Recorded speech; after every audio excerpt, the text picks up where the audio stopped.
이어서 이 과목을 바로 풀이해 보겠습니다.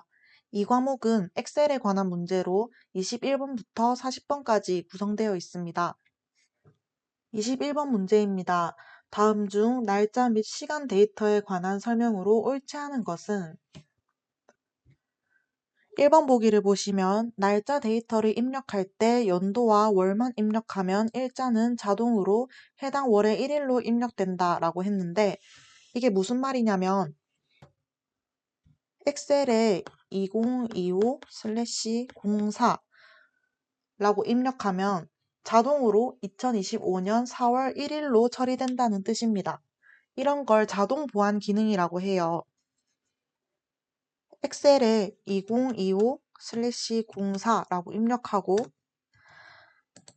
클릭해보면 수식 입력줄에 2025-04-01로 되어 있는 것을 확인할 수 있습니다.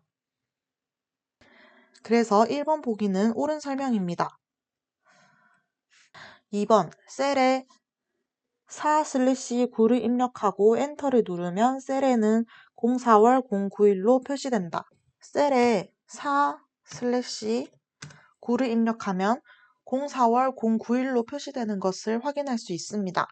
만약에 04월 09일이 아니라 이런 식으로 표시가 된다면 셀 서식에서 날짜 형식 중에 다른 걸로 적용하면 됩니다.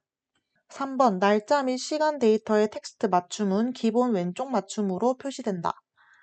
왼쪽 맞춤이 아니라 오른쪽 맞춤입니다. 셀에 2025, 04, 01 이라고 입력을 해볼게요. 엑셀에서 날짜나 시간은 숫자처럼 취급되기 때문에 기본적으로 이렇게 셀의 오른쪽에 맞춰집니다. 왼쪽 맞춤은 문자일 때만 기본으로 되는 것입니다. 그래서 3번이 틀린 설명이므로 정답입니다. 4번 컨트롤 세미콜론을 누르면 시스템에 오는 날짜, 컨트롤 시프트 세미콜론을 누르면 현재 시간이 입력된다 라고 했는데 여기서 컨트롤 세미콜론을 누르면 지금 제 컴퓨터 상에 즉 시스템 상에 오늘 날짜가 입력이 되고 컨트롤 시프트 세미콜론을 누르면 현재 시간이 입력되는 것을 확인할 수 있습니다. 22번 문제입니다. 다음 중 수식의 결과값이 옳지 않은 것은 1번부터 볼게요. 라이트 함수가 나와 있는데 라이트 함수는 문자열의 오른쪽부터 몇 글자를 가져오겠다 하는 함수입니다. 형식은 이렇게 써요. 그래서 컴퓨터라는 단어에서 오른쪽 끝에서 5글자를 잘 나오니까 결과는 퓨터가 되는 것입니다. 2번 파워 함수인데 파워 함수는 형식을 이렇게 쓰고 거듭 제곱을 계산하는 함수입니다. 그래서 2를 3번 곱하는 거예요. 2를 3번 곱하면 8. 그러니까 이것도 옳은 결과죠. 3번 트렁크 함수는 트렁크 괄호 열고 안에 숫자를 입력을 하고 소수점 아래는 그냥 뚝 자르고 5만 남기게 됩니다. 반올림을 하지 않고 그냥 자르는 거예요. 그래서 이것도 옳은 결과입니다. 4번을 보시면 AND 함수가 나왔는데 AND 함수는 모두 정답이면 인정이고 하나라도 틀리면 탈락으로 하는 함수입니다. 그래서 모든 걸 다 만족을 해야 돼요. 6이 5보다 작다. 이거는 아니죠. 7이 5보다 크다. 이거는 맞아요. 근데 AND 함수는 둘 다 참이어야 true를 반환을 하는데 하나가 틀렸기 때문에 결과는 true가 아니라 false가 나오게 됩니다. 그런데 보기에서는 true라고 했으니까 4번이 옳지 않은 결과가 되겠습니다. 아래 그림과 같이 차트에서 전기 난로 계열의 직선을 부드러운 선으로 나타내는 방법으로 옳은 것은 무엇일까요? 그림을 보면 파란 막대는 선풍기, 주황색 선은 전기 난로 데이터예요. 전기 난로는 꺾은 선형 차트로 표시가 되어 있고 이 기능은 1번에서 보는 것처럼 데이터 계열 서식 대화 상자의 채우기 및 선에서 완만한 선을 설정한다. 이게 정답입니다. 2번은 완만한 선이긴 한데 효과라고 했습니다. 효과 탭은 그림자나 입체, 이런 외형 효과를 설정하는 곳입니다. 그래서 선을 부드럽게 만드는 기능은 여기에 없어요.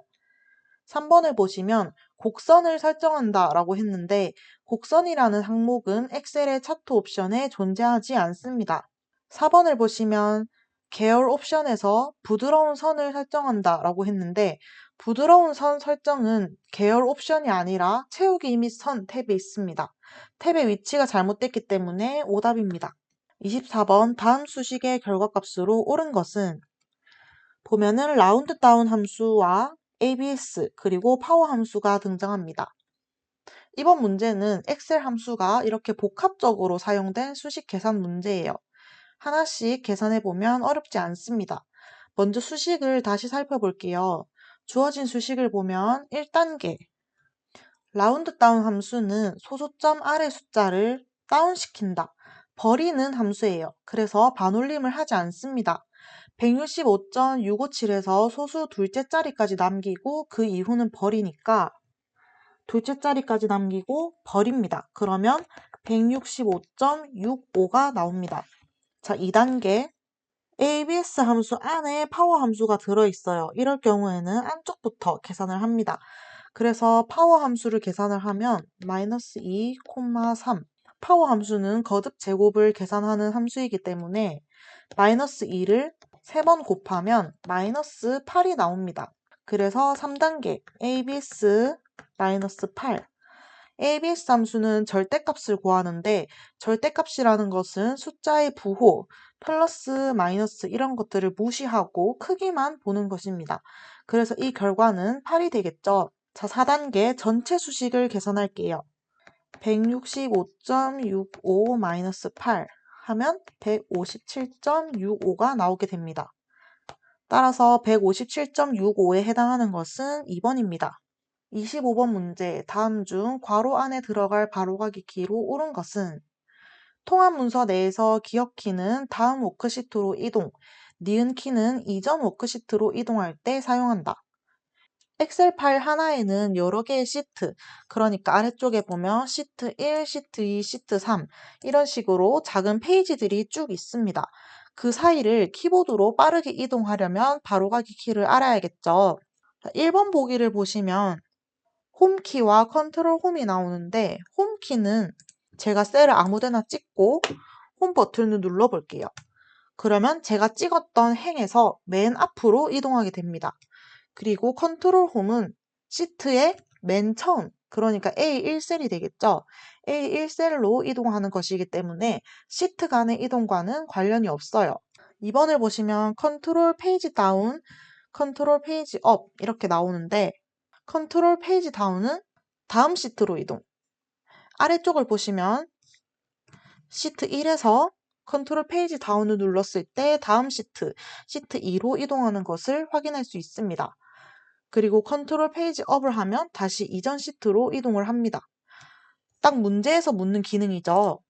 따라서 2번이 정답이 되겠습니다. 나머지도 한번 확인해 볼게요. 컨트롤 왼쪽 방향키, 컨트롤 오른쪽 방향키. 제가 여기를 찍고 컨트롤 왼쪽을 눌러보면 현재 시트에서 왼쪽 끝으로 이동을 하게 되고 컨트롤 오른쪽을 하면 여기 맨 마지막 XFD가 나오죠. 오른쪽 데이터 맨 끝으로 이동하게 됩니다. 그래서 셀 간에 이동을 하는 것 뿐이지 시트가 이동하는 것은 아니기 때문에 3번은 정답이 되지 않습니다. 4번을 보시면 Shift 위쪽 방향키, Shift 아래쪽 방향키 나와 있는데 Shift 위는 위로 선택 영역을 확장하고 Shift 아래 방향키는 또 아래로 선택 영역을 확장할 때 사용하는 키입니다. 따라서 이동 기능은 아니고 선택과 관련된 기능이죠. 따라서 4번도 정답이 될 수가 없습니다. 26번 문제입니다. 다음 중 다양한 상황과 변수에 따른 여러 가지 결과값의 변화를 가상의 상황을 통해 예측하여 분석할 수 있는 도구는 무엇일까요? 여기서 핵심은 가상의 상황을 통해 예측이라는 부분입니다. 이 부분을 보고 바로 시나리오 관리자다라고 떠올리시면 됩니다. 시나리오는 여러 가지 상황을 미리 써보는 대본처럼 생각하시면 기억하기가 쉬운데요. 시나리오 관리자와 목표값 찾기는 가상 분석 도구라는 공통점이 있지만 기능의 방향과 쓰임새는 완전히 다르기 때문에 헷갈리기 쉬운 부분입니다. 먼저 시나리오 관리자는 여러 가지 가상 조건을 만들어 놓고 각 조건에서 결과가 어떻게 바뀌는지 비교할 수 있는 기능입니다. 예를 들어서 판매가가 10% 20%, 30% 올랐을 때 수익이 어떻게 변할까? 이런 시뮬레이션을 할 수 있습니다. 목표값 찾기는 원하는 결과, 예를 들어서 이익이 500만 원, 이거를 설정하고 그 결과를 만들 수 있는 입력값이 무엇인가를 계산해주는 기능입니다. 하나의 조건만 바꿔서 계산하고, 그러니까 변수는 딱 하나만 가능합니다. 따라서 한 줄로 요약하자면 여러 조건을 넣고 결과를 비교하고 싶을 때는 시나리오 관리자, 결과를 이미 정해놓고 조건을 역으로 찾고 싶다. 이럴 때는 목표값 찾기라고 기억하시면 되겠습니다. 부분합은 정렬된 데이터에 대해서 그룹별로 합계나 평균 등을 자동으로 계산해주는 기능입니다. 예를 들면 지역별 매출 합계를 구하는 경우가 있습니다. 하지만 시나리오 분석과는 관련이 없어요. 통합은 여러 시트나 표에 나눠진 데이터를 한 곳에 모아서 통합해서 계산할 때 사용하는 기능이에요. 예를 들어서 각 지점별로 매출 데이터를 하나로 통합하는 경우가 있는데 이 역시 가상 시나리오 분석과는 관련이 없습니다. 따라서 정답은 1번 시나리오 관리자입니다. 27번 다음 중 아래의 차트에 대한 설명으로 옳지 않은 것은 1번 액세스 계열에만 데이터 레이블이 표시되어 있다. 막대 위에 보시면 이런 숫자들이 보이시죠? 이게 바로 데이터 레이블입니다. 액세스 계열은 주황색 막대이니까 그 위에 숫자가 표시되어 있으므로 옳은 설명이에요. 2번 계열 겹치기 값이 음수로 설정되어 있다. 계열 겹치기는 막대 그래프에서 막대들이 얼마나 겹쳐지게 할지를 정하는 기능을 말합니다. 0%로 설정하면 막대들이 딱 붙어서 나란히 보여요. 100%로 설정하면 막대들이 완전히 겹쳐서 한 막대로 보입니다. 그리고 음수값 마이너스로 설정하면 막대들이 서로 떨어져서 지금 차트처럼 약간의 간격을 두고 보여요. 그래서 약간 떨어져 있기 때문에 음수로 설정한 것이 맞습니다. 3번 차트 디자인 탭 데이터 그룹에서 행렬 전환을 실행하면 세로 값축과 가로 항목축이 상호 변경된다. 이 설명은 틀린 말입니다. 행렬 전환 기능은 세로축과 가로축을 바꾸는 게 아니고요. 데이터의 방향을 바꿔서 계열과 항목의 위치를 바꿔주는 기능이에요. 즉, 예를 들어서 지금은 사람 이름이 가로축인데 행렬 전환을 하면 엑셀, 액세스가 가로축으로 바뀌고 사람 이름이 범례로 가게 됩니다. 그래서 이 설명은 틀린 것이고 정답이 되겠습니다. 4번 범례는 아래쪽으로 설정되어 있다. 네, 차트 아래쪽에 파란색 엑셀, 주황색 액세스라고 표시된 부분이 있죠. 이게 바로 범례예요. 따라서 이거는 맞는 설명입니다. 28번 다음 중 메모에 대한 설명으로 옳지 않은 것은 메모는 엑셀에서 셀에 달 수 있는 간단한 쪽지 같은 거예요. 1번을 보시면 통합 문서에 포함된 메모를 시트에 표시된 대로 인쇄하거나 시트 끝에 인쇄할 수 있다라고 했는데 이거는 맞습니다. 메모는 시트에 표시된 대로 그대로 인쇄하거나 시트 맨 끝에 따로 정리를 해서 인쇄할 수 있어요. 2번을 보시면 메모에는 어떠한 문자나 숫자, 특수 문자도 지정하여 표현할 수 있다. 이것도 맞아요. 메모에는 글자, 숫자, 특수 문자 등 아무거나 입력할 수 있습니다. 제한이 없어요. 3번을 보시면 모든 메모를 표시하려면 검토 탭의 메모 그룹에서 메모 모두 표시를 클릭한다. 이것도 맞아요. 숨겨져 있던 메모도 한 번에 모두 표시할 수 있습니다. 4번을 보시면 셀에 입력된 데이터를 지우면 메모도 자동으로 삭제된다. 이게 틀린 설명이에요. 셀 안에 있는 글자만 지워지고 메모는 그대로 남아 있습니다. 메모를 지우고 싶으면 따로 지워야 돼요.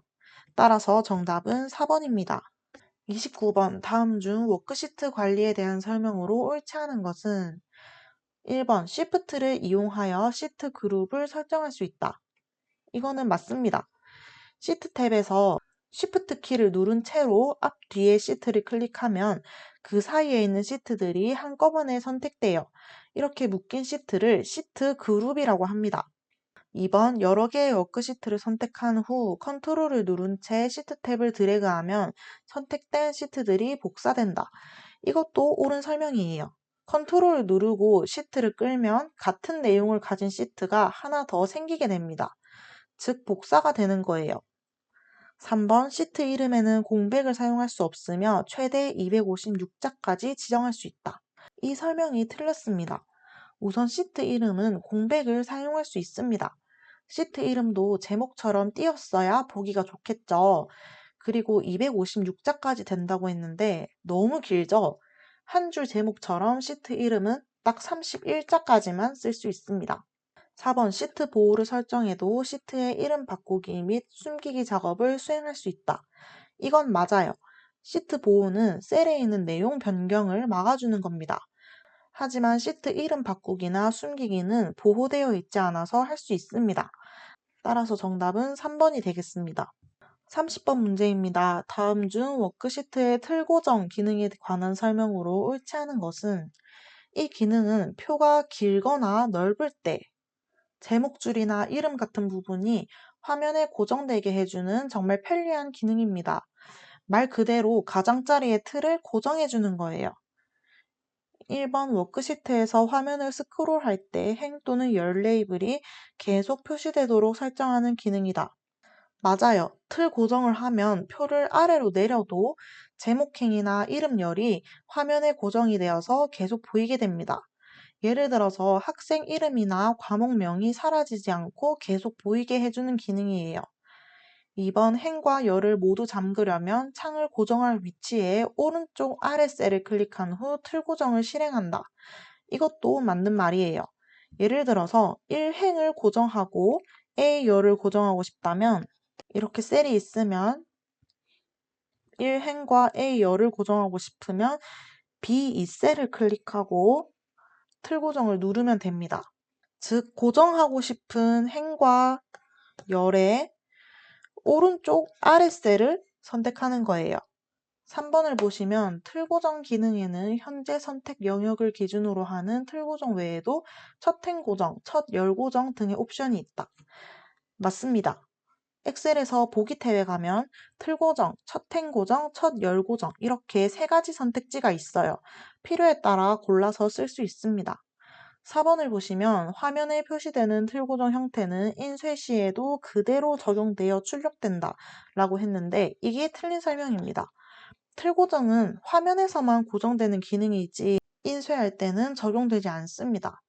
31번 다음 중 아래의 워크시트에서 이 수식을 실행한 결과로 옳은 것은 일단 인덱스 함수는 어떤 범위 안에서 몇 번째 행, 몇 번째 열에 있는 값을 가져올 때 사용하는 함수입니다.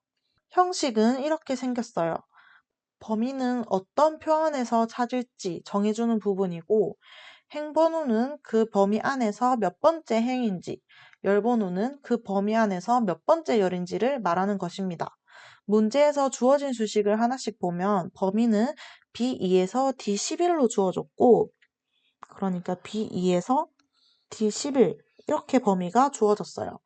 행 번호는 3입니다. 범위 안에서 세 번째 행이니까 하나, 둘, 셋. 그래서 여기가 되겠죠. 열 번호가 3이니까 범위 안에서 세 번째 열을 의미합니다. 그래서 D열이죠.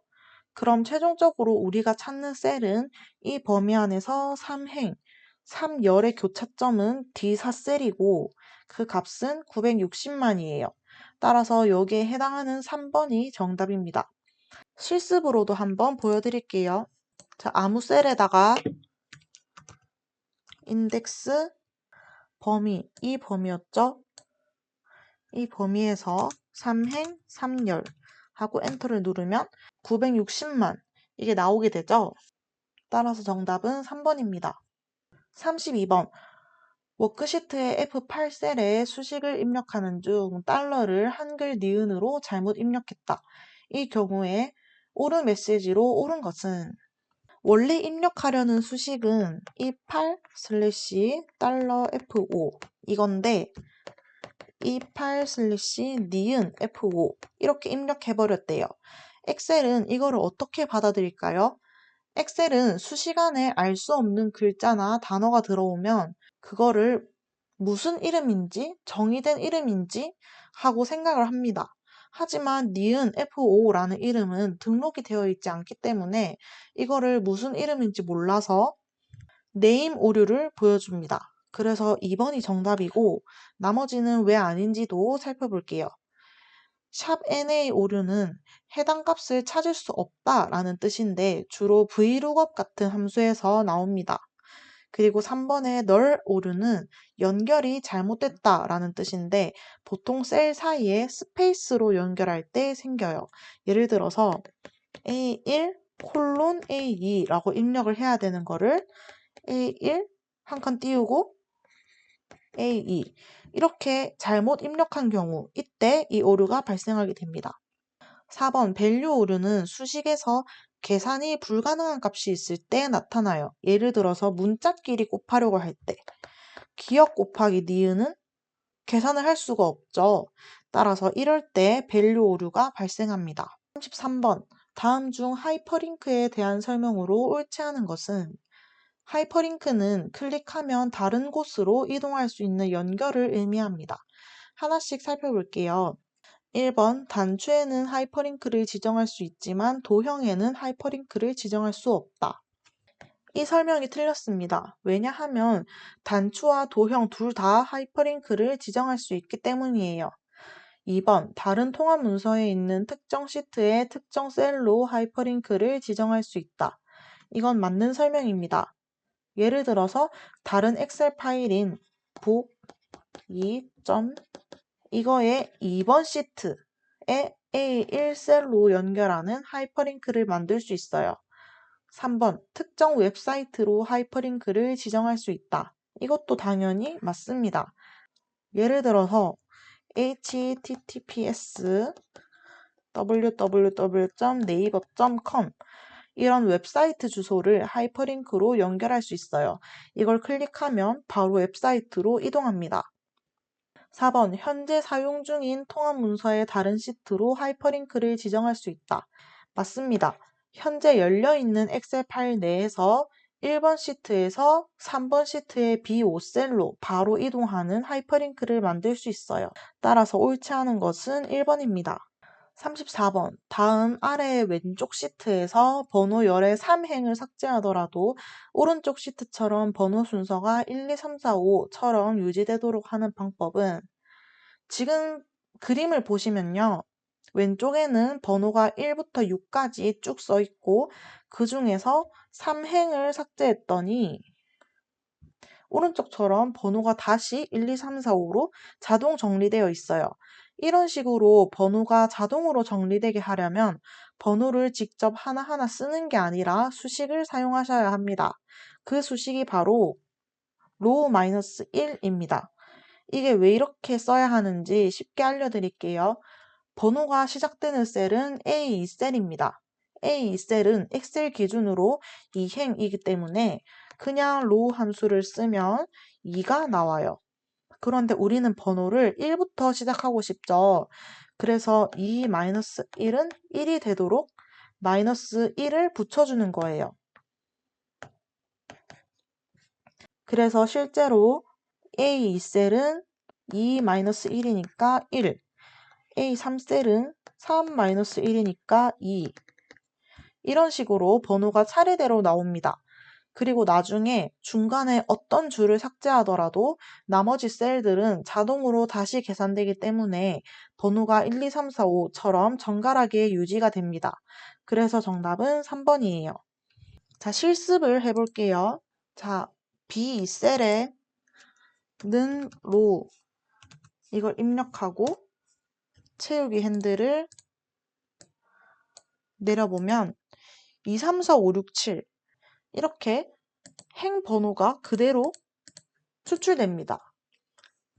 그래서 우리가 원하는 결과와 다르게 나오죠. 그리고 A2셀에 컬럼을 입력하고 채우기 핸들을 복사를 하면 계속 1만 나오죠. 이거는 지금 셀의 열 번호를 보여주는 함수이기 때문입니다. A열은 첫 번째 열이니까 컬럼은 항상 1이 나와요. 이걸 아래로 복사해도 어쨌든 전부 A열이기 때문에 계속 1만 나오게 됩니다. 즉 번호가 늘어나지 않고 계속 1만 나오니까 이거는 완전히 잘못된 방식이겠죠. 자, 3번 보기 로우 마이너스 1을 입력해 볼게요. 그리고 내리면 1, 2, 3, 4, 5, 6, 7 이런 식으로 문제에서 요구하는 대로 번호가 나오는 걸 확인할 수 있습니다. 그리고 마지막으로 컬럼 마이너스 1을 입력하고 채우기 핸들을 내리게 되면 A열은 1번 열이니까 1에서 마이너스 1을 했기 때문에 0이 되겠죠. 그래서 계속 0이 나오게 됩니다. 그래서 이 방법은 번호 매기기에 전혀 쓸 수가 없어요. 다음 중 아래의 워크시트에서 최은수의 결석값을 찾기 위한 함수식은 보기에서 VLOOKUP과 HLOOKUP이 나오는데 VLOOKUP은 세로로 쭉 찾는 거고 HLOOKUP은 가로로 쭉 찾는 것입니다. VLOOKUP 함수의 형식은 이렇게 쓰고 찾을 값은 누구를 찾을지 우리는 최은수를 찾고 있죠. 그리고 범위 어디에서 찾을 건지 이름과 결석을 포함한 범위인 A3부터 D5까지 이 범위를 지정을 할 겁니다. 열번호 왼쪽에서 몇 번째 열을 가져올지 결석은 네 번째 열이죠. 1초 옵션은 0은 정확하게 일치할 때, 1은 비슷한 값을 허용할 때 이렇게 구분이 됩니다. HLOOKUP 함수 형식도 이것과 마찬가지인데요. HLOOKUP은 가로라고 했으니까 열번호가 아니라 행번호가 됩니다. 이 개념을 토대로 보기를 한번 살펴볼게요. 1번을 보시면 우선 VLOOKUP 함수이고 찾는 값은 최은수 그리고 A3에서 D5까지 이 범위에서 네 번째 열 유사한 값을 찾으라고 합니다. 근데 최은수의 결석값은 정확히 5로 나와 있는데 유사한 값을 찾으라고 되어 있으니까 이걸 정답이라고 하기에는 애매합니다. 2번을 보시면 1번과 같은 수식이지만 마지막에 0이라고 되어 있죠. 그래서 정확한 값을 찾아야 합니다. 최은수를 이 범위에서 네 번째 열에 해당하는 값을 찾는데 정확한 값을 가져온다고 했습니다.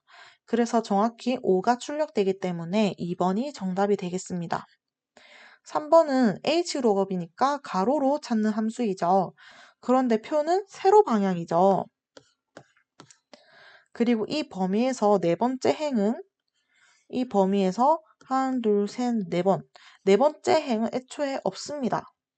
4번을 보시면 이것도 3번과 마찬가지인 이유로 틀렸고 유사한 값을 찾으라고 했으니까 이중으로 틀린 게 되겠죠.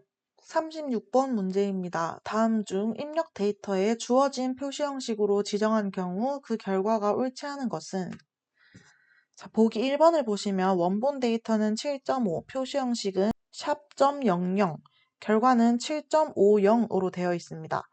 샵은 필요할 때만 숫자를 표시하고 뒤에 .00은 소수점 두 자리까지 표시하라는 뜻입니다. 그리고 0은 숫자가 있든 없든 무조건 0을 표시해야 돼요. 그래서 7.5는 7.50으로 잘 나왔으니까 보기 1번은 맞습니다. 2번을 보시면 물음표는 숫자를 정렬할 때 자리를 비워두는 기호예요. 물음표가 3개가 있으면 정수부를 최대 3자리 맞추고 점 물음표 3개는 소수점 아래를 최대 3자리 맞춘다는 뜻이지만 숫자를 0으로 채우지 않습니다.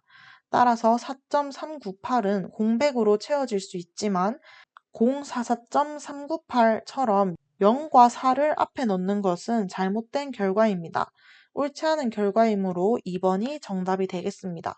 3번을 보시면 표시 형식의 마지막에 있는 쉼표는 1000 단위로 나누라는 뜻이에요. 따라서 여기서 1000으로 나누면 0 3개를 떼서 12200이 됩니다. 그래서 정확한 결과이기 때문에 3번도 옳은 설명이에요. 4번을 보시면 골뱅이는 이 원래 있는 텍스트 자체를 의미하고 귀중은 그대로 붙는 글자예요. 그래서 상공상사 뒤에 여기 잘 보시면 띄어쓰기가 한 칸 있습니다. 상공상사 뒤에 한 칸 띄우고 귀중이 붙어서 상공상사 귀중이 되는 게 맞습니다. 37번 다음 중 항목의 구성비를 표현하는 데 적합한 원형 차트와 도넛형 차트에 대한 설명으로 옳지 않은 것은? 먼저 용어부터 간단히 정리해 볼게요. 원형 차트는 우리가 흔히 파이 차트라고 부르는 형태입니다. 전체를 원으로 표현하고 조각별로 비율을 보여주는 방식입니다. 도넛형 차트는 가운데가 뚫려 있어서 도넛처럼 생겼고요. 기능은 원형 차트와 비슷하지만 데이터 계열을 여러 개 넣을 수 있다는 차이점이 있어요. 1번을 보시면 원형 차트는 첫째 조각의 각을 0도에서 360도 사이의 값을 이용하여 회전시킬 수 있으나 도넛형 차트는 첫째 조각의 각을 회전시킬 수 없다. 이 설명은 틀렸습니다. 도넛형 차트도 첫 번째 조각의 각도를 조절해서 회전시킬 수 있습니다. 엑셀의 차트 옵션을 보면 원형 차트처럼 도넛형 차트도 첫째 조각의 각도를 바꿀 수 있게 되어 있어요. 그래서 도넛형 차트는 회전이 안 된다. 이 말은 사실과 다릅니다. 그래서 옳지 않은 설명으로 1번이 정답이 되겠습니다. 2번을 보시면 도넛형 차트의 도넛 구멍 크기는 0%에서 90% 사이의 값으로 변경할 수 있다라고 했는데 이거는 맞는 설명입니다. 도넛형 차트는 가운데 구멍의 크기를 0부터 90%까지 조절할 수 있어요. 0%에 가까울수록 거의 원형 차트처럼 보이고 90%에 가까우면 테두리만 아주 얇게 남게 됩니다. 3번 도넛형 차트는 원형 차트와 마찬가지로 전체에 대한 각 부분의 구성비를 보여주지만 데이터 계열이 2개 이상 포함될 수 있다는 점이 다르다. 이 설명도 맞습니다. 원형 차트는 데이터 계열이 1개만 들어갈 수 있지만 도넛형 차트는 2개 이상도 가능해요. 예를 들어서 안쪽 도넛에는 올해 데이터, 바깥쪽 도넛에는 작년 데이터를 넣을 수도 있어요. 4번 원형 차트의 모든 조각을 차트 중심에서 끌어낼 수 있다. 이 말도 맞습니다. 엑셀에서는 원형 차트 조각을 하나하나 바깥으로 분리해서 강조할 수 있어요. 전부 한꺼번에 밖으로 빼낼 수도 있고 특정 조각만 따로 빼내는 것도 가능합니다. 그래서 정답은 1번이고 도넛형 차트도 회전이 가능한데 회전할 수 없다고 설명한 부분이 잘못되었기 때문입니다. 38번 페이지 설정 대화 상자의 시트 탭에서 반복할 행에 이렇게 지정을 하고 워크시트 문서를 출력했다. 출력 결과에 대한 설명으로 옳은 것은? 먼저 개념부터 설명드릴게요. 엑셀에서 여러 페이지를 인쇄할 때 각 페이지마다 표의 제목, 즉 머리글이 반복되지 않으면 두 번째 페이지부터는 이게 무슨 항목인지 헷갈릴 수 있겠죠. 그래서 그런 경우를 위해서 페이지 설정에 시트 탭에 있는 반복할 행 기능을 사용합니다. 문제 상황을 보면 반복할 행에 이렇게 지정했어요. 이건 무슨 뜻이냐면요. 인쇄할 때 모든 페이지 위쪽에 사행을 항상 보여줘 라는 뜻입니다. 엑셀은 이렇게 쓰면 네 번째 줄 전체, 가로줄 하나를 지정하는 것이에요. 1번을 보면 첫 페이지만 1행부터 4행의 내용이 반복되어 인쇄된다 라고 했는데 이건 틀렸어요. 1행부터 4행이 아니라 오직 4행만 반복되고 첫 페이지만이 아니라 모든 페이지에 반복됩니다. 2번을 보시면 모든 페이지에 4행의 내용이 반복되어 인쇄된다. 정답이죠. 문제에서 $4, $4라고 설정했기 때문에 인쇄할 때 모든 페이지 위쪽에 사행의 내용이 반복됩니다. 3번 모든 페이지에 사열의 내용이 반복되어 인쇄된다. 이건 틀렸습니다. 이렇게 숫자가 있는 거는 행, 가로를 의미하고 열을 반복하고 싶으면 이런 식으로 알파벳을 씁니다. 4번 모든 페이지에 사행과 사열의 내용이 반복되어 인쇄된다. 이것도 틀렸어요. 문제에서는 사행만 지정했기 때문에 사열은 반복되지 않습니다. 따라서 이렇게 숫자로 되어 있으면 행이라서 모든 페이지에 사행을 반복 인쇄하는 거고 이런 식으로 영어로 되어 있으면 열이니까 모든 페이지에 A열을 반복 인쇄한다. 이렇게 기억하시면 되겠습니다.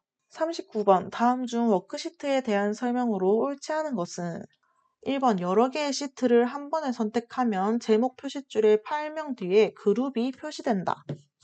여러 개의 시트를 이렇게 한 번에 선택하면 위에 보시면 그룹이라고 표시가 되죠. 따라서 1번은 맞는 설명입니다. 2번 선택된 시트의 왼쪽에 새로운 시트를 삽입하려면 Shift F12를 누른다. 이것도 맞는 설명이에요.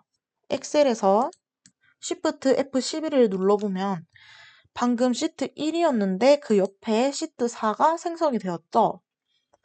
따라서 Shift F12를 누르면 왼쪽에 시트가 생성됩니다. 3번 마지막 작업이 시트 삭제일 경우 빠른 실행 도구 모음에 실행 취소를 클릭하여 되살릴 수 있다. 이게 틀린 설명이고 정답입니다. 엑셀에서는 셀 삭제나 내용 편집은 실행 취소로 되돌릴 수 있어요. 이런 식으로 입력을 하고 실행 취소를 하면 되돌릴 수가 있죠. 그런데 시트를 삭제한 건 되돌릴 수 없어요. 제가 여기 있는 시트를 한번 삭제한 다음에 실행 취소 버튼을 눌러볼게요.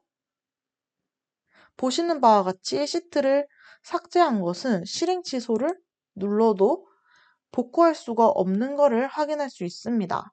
그래서 시트 삭제는 항상 조심해야 돼요. 4번 동일한 통합 문서 내에서 시트를 복사하면 원래의 시트 이름에 일련 번호 형식이 추가되어 시트 이름이 만들어진다. 이것도 맞습니다. 제가 이 시트를 복사해 볼게요. 이렇게 복사를 하면 자동으로 2 그리고 3 이런 식으로 일련 번호가 붙는 것을 볼 수 있죠. 따라서 옳지 않은 것은 3번입니다. 40번 문제입니다. 다음 중 윗줄에 대한 설명으로 옳지 않은 것은 윗줄은 어떤 셀에 추가 설명을 달아주는 기능입니다. 쉽게 말하면 작은 쪽지처럼 설명을 다는 것이죠. 보통 셀의 오른쪽 위에 빨간 세모 표시가 생깁니다. 마우스를 갖다 대면 설명글이 툭 하고 떠오릅니다. 1번 윗줄에 입력된 텍스트 중 일부분의 서식을 별도로 변경할 수 있다. 윗줄 안에 글자를 쓸 수는 있어요. 하지만 윗줄 안에서 글자 하나하나에 다른 글꼴이나 색을 따로 적용할 수는 없습니다. 즉 일부분만 서식 변경을 하는 것은 불가능해요.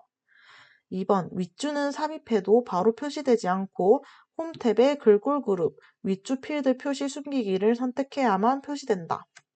이건 맞는 설명입니다. 윗줄은 기본적으로 숨겨져 있을 수 있어요. 그래서 보이게 하려면 홈 탭에 가서 윗줄 필드 표시 숨기기 기능을 켜줘야지 보일 수 있습니다. 3번 윗줄은 셀에 대한 주석을 설정하는 것으로 문자열 데이터가 입력되어 있는 셀에만 표시할 수 있다. 맞습니다. 윗줄은 주석처럼 다는 설명인데요. 숫자만 들어있는 셀에는 윗줄을 바로 달 수 없고 문자가 있는 셀에만 윗줄을 보여줄 수 있어요. 4번 셀의 데이터를 삭제하면 윗줄도 함께 삭제된다. 이것도 맞아요. 셀 안에 있는 내용을 지우면 그 셀에 붙어있던 윗줄도 같이 사라집니다. 그래서 정답은 1번입니다.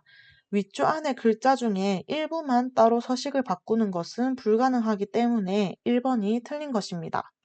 자, 이렇게 24년도 4회차 기출문제를 모두 풀어보았습니다. 오늘도 끝까지 잘 따라와 주셔서 감사합니다. 다음 강의에서 만나요.